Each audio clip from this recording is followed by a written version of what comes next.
కోల్కతాకు చెందిన ఓ సాఫ్ట్వేర్ ఇంజనీరుకు ఊహించని అనుభవం ఎదురైంది. జాబ్కు దరఖాస్తు చేసిన నిమిషాల వ్యవధిలోనే తిరస్కరణకు గురి కావడంతో అతడు కాస్తంత ఆశ్చర్యపోయాడు. ఈ విషయాన్ని నెట్టింట పంచుకున్నాడు.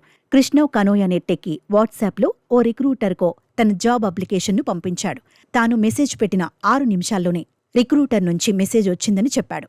మరింత అనుభవజ్ఞుడైన ఉద్యోగిని తాము కోరుకుంటున్నట్టు రిక్రూటర్ సున్నితంగా చెప్పాడని అన్నాడు. కూల్ ప్రాజెక్టులను కొనసాగించాలంటూ తనను ప్రోత్సహించాడని చెప్పాడు. బెస్ట్ ఆఫ్ లక్ కూడా చెప్పాడని అన్నాడు. ఈ పోస్టుపై నెట్టింట పెద్ద ఎత్తున స్పందన వచ్చింది. అనేక మంది ఆ రిక్రూటర్పై ప్రశంసలు కురిపించారు. వెంటనే రిప్లై ఇచ్చిన అతడు ఉద్యోగార్థికి తగిన గౌరవమే ఇచ్చాడని అన్నారు. ఇరువురి సమయం వృధా కాకుండా జాగ్రత్త పడ్డాడని కితాబునిచ్చారు. కనీసం రిప్లై కూడా ఇవ్వకుండా ఉండే కంటే ఇలా ఉన్నది ఉన్నట్టు చెప్పడం అభ్యర్థులకు ఎంతో మేలు చేస్తుందని చెప్పారు. ప్రతి కంపెనీ ఇలాంటి విధానాన్నే అవలంబించాలని అనేక మంది అభిప్రాయపడ్డారు. ఇలా రకరకాల కామెంట్స్ మధ్య ఈ ఉదంతం ప్రస్తుతం నెట్టింట తెగ ట్రెండ్ అవుతోంది.